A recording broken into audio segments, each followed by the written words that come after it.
There's a house on Larkspur Road in a town called Millbrook, Ohio, with a porch light that has burned every night for 11 years. Not because anyone was waiting up, just because the man who lived there couldn't stand the thought of coming home to darkness.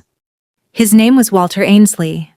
He was 74 years old and he had a daughter he hadn't spoken to in almost a decade. This is a story about the space between two people and what it takes to finally close it.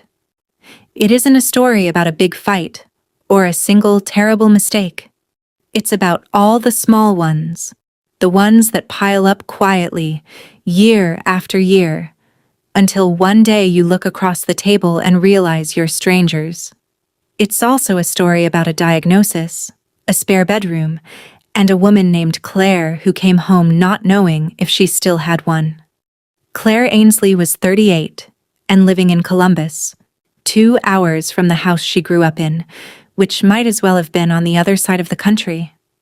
She worked as a physical therapist at a busy outpatient clinic, the kind of job where you spend all day coaxing other people's bodies back to strength, one careful exercise at a time. She was good at it, patient with strangers in a way that sometimes surprised the people who knew her personally.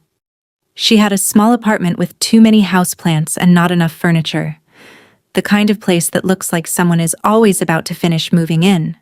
She dated occasionally, nothing that lasted. She called her Aunt Peggy on Sundays, kept up with 2 old college friends, and otherwise lived a life that was, by any outside measure, perfectly fine. But there was a room in Claire's mind, and in that room she kept her father. She had built it carefully over 9 years, thick walls, no windows, a door she almost never opened. It wasn't that she hated him. Hatred takes energy and requires you to think about a person. This was quieter than that. It was closer to grief for someone who was still, technically, alive. Then, on a Tuesday in early March, her phone rang. It was her father's neighbor, Dot Reyes, a woman Claire hadn't spoken to since her mother's funeral. "Claire, honey," Dot said, her voice warm but careful. "I don't want to alarm you, but your dad collapsed in his yard yesterday. The ambulance came. He's at St. Vincent's now. I think you should call him." Claire sat with the phone in her hand for a long time after Dot hung up. She didn't cry. She didn't call. She just sat very still, the way you do when something enormous has entered the room and you're waiting to see if it's going to hurt you.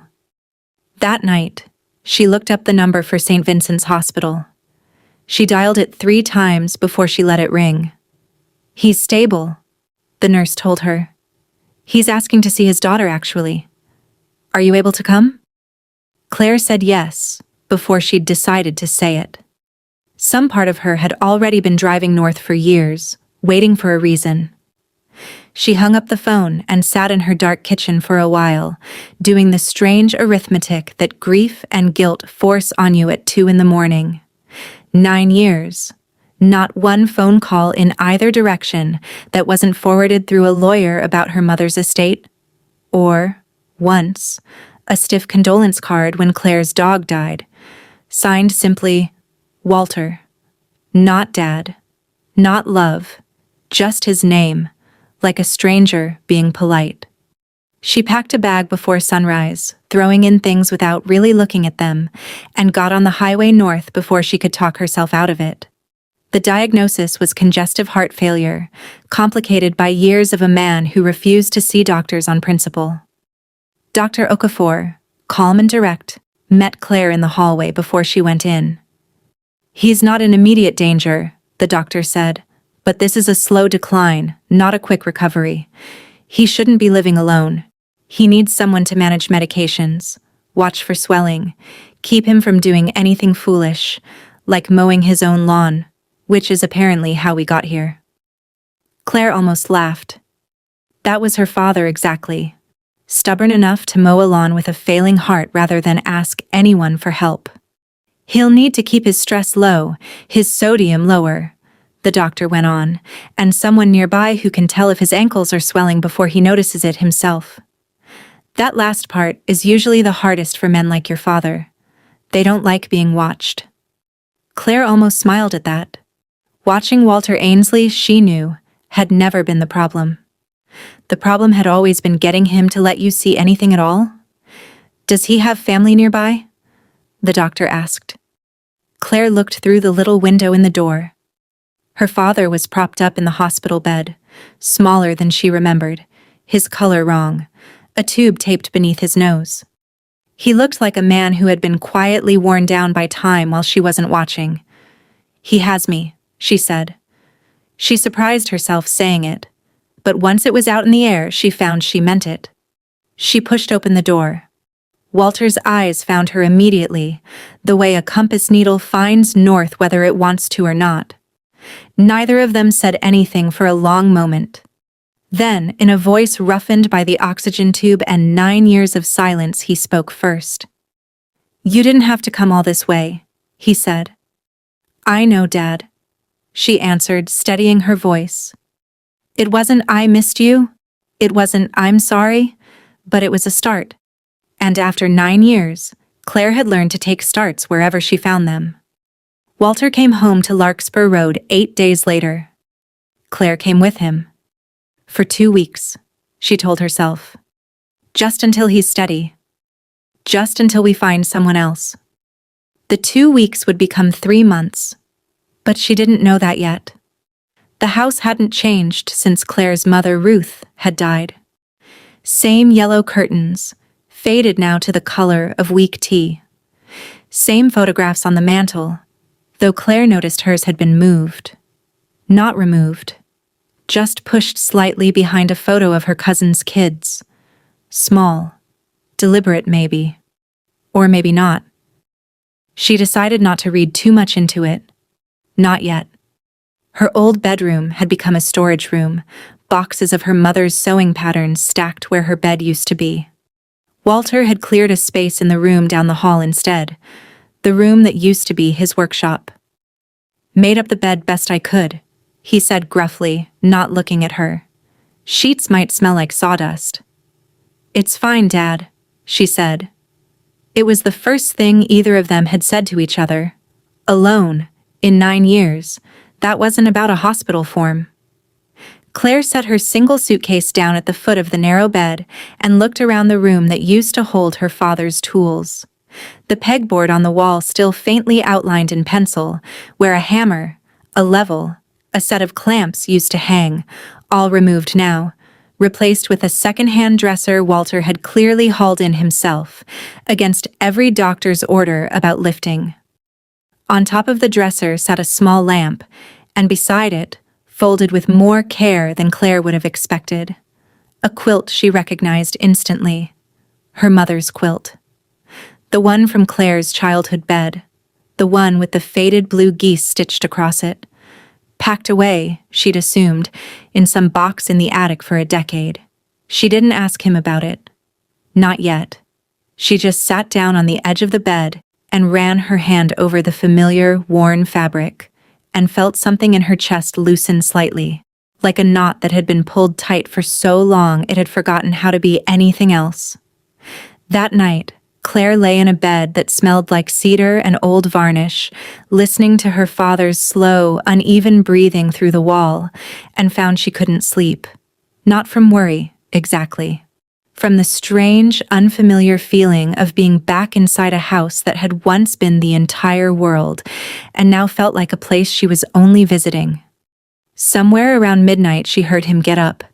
Slow, careful steps down the hallway, the creak of the screen door. She rose and looked out her window. Walter was standing on the porch in his robe, one hand braced on the railing, looking out at the dark yard as if he expected something to be there. After a minute, he reached over and flicked the porch light on, even though it had already been on all evening, as if checking that it still worked. Then he went back inside. Claire lay back down, turning that small, strange moment over in her mind for a long time before sleep finally took her. The first 2 weeks were quiet in the way that a held breath is quiet. Claire managed his pills into a little plastic organizer. She learned the specific, particular way he liked his coffee. Strong, no sugar, in the blue mug and no other mug. She learned that he still went out to sit on the porch every evening at 6, rain or shine, out of some habit neither of them spoke about. They spoke to each other mostly in logistics. "Doctor said no salt," he told her once. "Didn't say no taste. There's a difference." "There's pepper on the table, Dad," she said. "Pepper's not the same as salt, and you know it." It wasn't warmth, but it wasn't nothing either. It was two people relearning how to occupy the same room. Claire found herself cataloging him the way she might a difficult patient, noting what caused him pain, what made him stubborn, what small comforts helped without him ever having to ask for them outright. She learned that his left knee ached worse in the mornings, some old injury from years working the loading dock at the hardware store he'd managed for 3 decades. She learned he still did the crossword every day in pen, refusing, on principle, to admit the possibility of being wrong. She learned that he watched the same worn tape of an old Reds game some Sunday afternoons, sound low, as though it were a kind of church. And Walter, for his part, seemed to be doing his own quiet cataloging of her, the efficient way she organized his pills, the care she took reading the fine print on his medications, the fact that she never once complained, out loud, about the drive back and forth to the pharmacy in town. Once, Claire caught him watching her from his armchair as she refilled his water glass, an expression on his face she couldn't quite name. Something between pride and regret, she thought. Maybe both, tangled together, the way they often are in families like theirs. The thing neither of them said out loud, the reason for the 9 years of silence, sat between them at every meal like a third chair pulled up to the table. Claire had left Millbrook the year her mother died, after a fight with her father so total and so cold that neither of them had ever tried to walk it back. It had been about money, on the surface, about the house, and Ruth's things, and who had the right to decide what happened to them. But underneath, it had been about something older, about a father who had never quite known what to do with a daughter who grieved differently than he did, and a daughter who had needed him to reach for her, just once, and felt him not reach. Claire had driven away from Millbrook convinced she was leaving a man who didn't want her. It had taken her years, and this collapsed, complicated homecoming, to start wondering if she'd actually been leaving a man who didn't know how.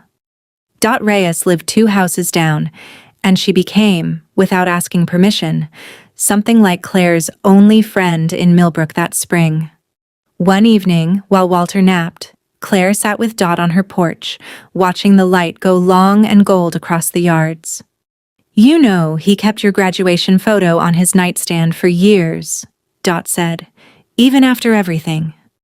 "I didn't know that," Claire said quietly. "He's not a man who says things, Claire, never was.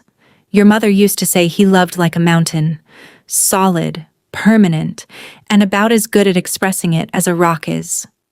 Claire laughed despite herself. It was such a precise, exhausting truth about her father that it almost hurt to hear it out loud, spoken so plainly by someone else. "He asked for you, you know," Dot said, gentler now. "In the ambulance. Before he asked for anyone else. I think some part of him has been waiting for a reason to call you that wasn't an apology. Getting sick was maybe the only way he could let you come home without either of you having to say sorry first." Claire didn't answer, but she thought about that sentence for a long time, that her father's heart, giving out in a way that terrified her, had somehow also handed them both a door neither of them knew how to open on their own. Walking home in the last of the light, she passed her father's mailbox, its little metal flag bent slightly from age, and thought about Dot's words. He loved like a mountain. And how a mountain, for all its permanence, never actually moves toward you. You have to be the one to climb it. Her mother had understood that somehow, all those years. Claire wondered, walking up the porch steps, whether she was finally ready to try climbing it herself. It was late April when Claire, looking for a spare fuse in the garage, found the box. It was an old cigar box, its corners soft with age, tucked on a shelf behind cans of paint. Inside were things that stopped her cold. Her childhood report cards, every single one. A pressed flower from what looked like a school dance corsage. A folded page of newspaper. Her name in small print, from a regional physical therapy award she'd won 6 years ago, one she never told her father about because she assumed, by then, he wouldn't care. He had cut it out of the paper anyway. Someone must have mailed it to him, or he'd found it himself. He had never once mentioned it. Claire sat on the concrete garage floor with the box in her lap and cried in a way she hadn't let herself cry in years. Not loudly, just steadily, the way rain falls when it means to stay a while. She brought the box inside. Walter was in his armchair, the evening news murmuring low. She set it on the ottoman in front of him without a word. He looked at it for a long moment. "Didn't know if you'd want that stuff," he finally said. "Dad?" she said. "You kept a newspaper clipping about a physical therapy award from 6 years ago. It was a good clipping." "Why didn't you ever say anything?" she asked, her voice breaking. "Any of it. In 9 years, you never once." "Because I didn't know how to call you up after everything I said and just talk." He cut in. Quiet. The words clearly difficult for him. Like nothing happened. "And I was scared if I called and said the wrong thing again, that'd be it. Forever. This time. So I didn't call at all. I told myself that not calling wasn't as bad as calling and ruining it for good." It wasn't an eloquent apology. Walter Ainsley was not an eloquent man. But Claire understood, in that moment, that she was hearing something true. Maybe the truest thing her father had ever said to her. "That's the same thing I did, Dad," she said softly, word for word. And there it was, 9 years, undone not by a grand gesture, but by two people admitting finally that the silence had never been about not caring. It had been about caring so much, and being so afraid of getting it wrong, that neither of them had risked getting it right.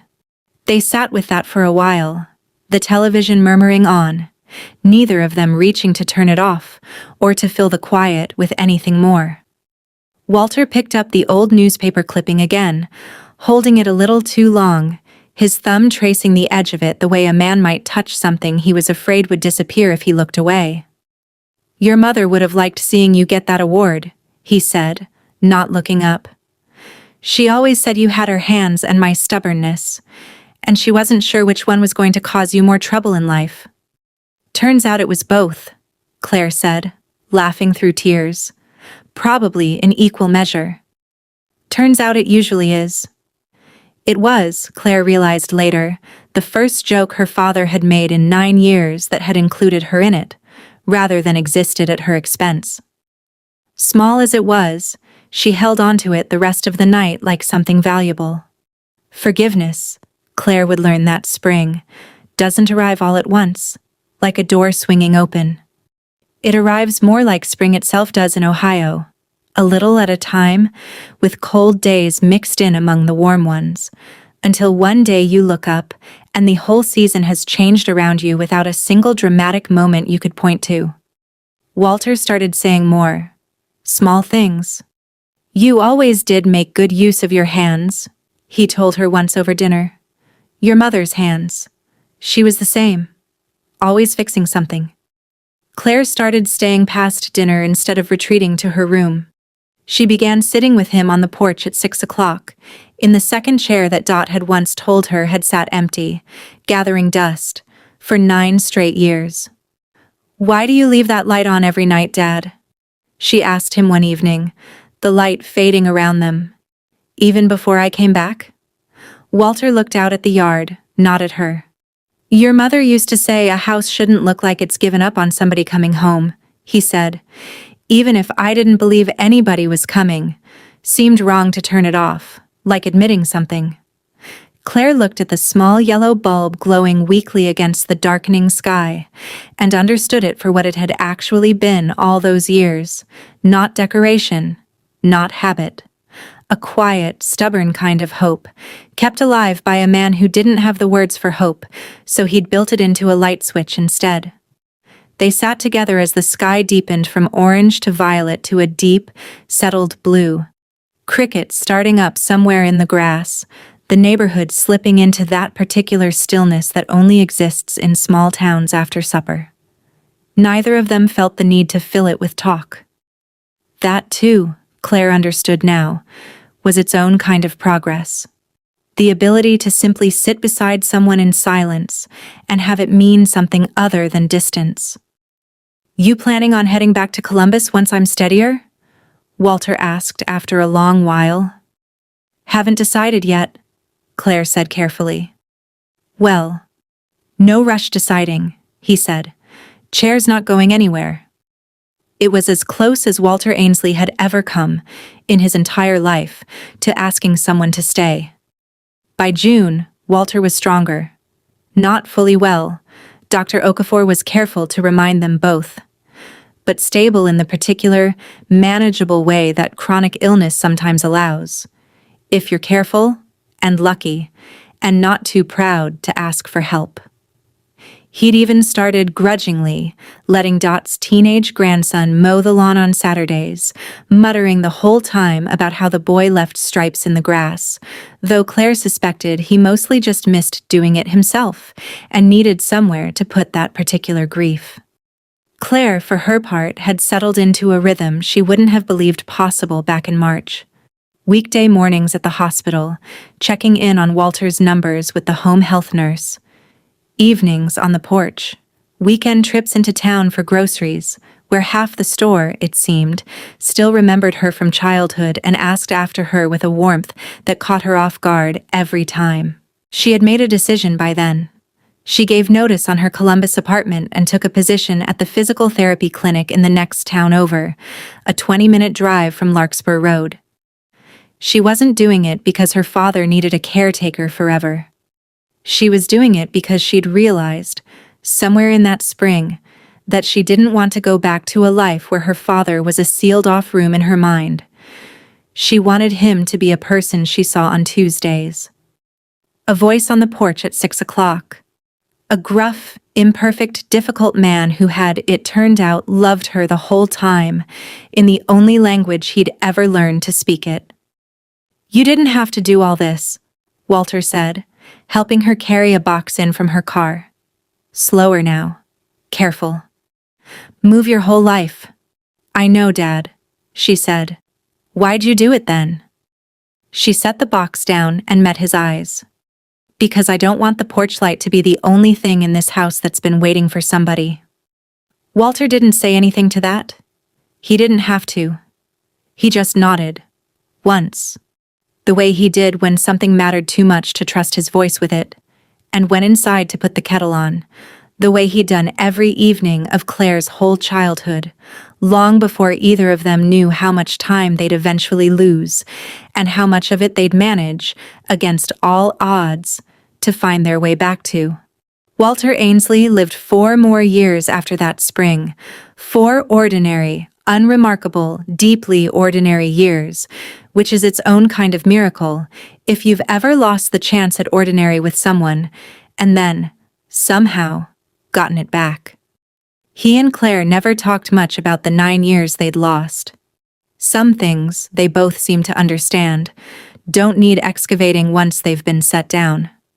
What mattered was what came after. 6 o'clock on the porch, most evenings. 2 chairs instead of 1. The porch light on Larkspur Road still burns every night. These days, it isn't waiting for anyone. Everyone it was ever waiting for already made it home.